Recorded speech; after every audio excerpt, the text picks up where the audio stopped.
আজকে অনেক এনজয় হবে। মম, আজকে আমার ফ্রেন্ডের বার্থডে, আমার ফিরতে ফিরতে রাত 12টা বেজে যাবে। ও বেবি, তুমি রাত 12টায় না 11টায় আসো না কেন, আমার কোনো যায় আসে না, তুমি খালি নিজের খেয়ালটা রাখবে, ঠিক আছে বেবি? মম, আমি নিজের খেয়াল নিজে রাখতে পারি, আর আমি এখন 18 বছরের হয়ে গেছি। বাই বাই মম। চলো। Okay baby, bye bye. কি ব্যাপার এখানে আসলি যে, কিছু বলবি? আসলে আমার একটা বান্ধবীর জন্মদিন, তো আমি তাড়াতাড়ি চলে আসবো। ঠিক আছে, যাচ্ছিস যা, কিন্তু 5টার মতো বাড়ি আসবি। 5টা? আমি 6টার দিকেই চলে আসবো। কি 6টা?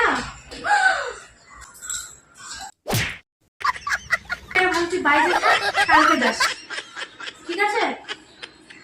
ফার্স্ট টাইম এরকম ভিডিও করলাম, আশা করি ভিডিওটা ভালো লাগলো। তো এরপর কি ভিডিও চাও কমেন্টে জানাও।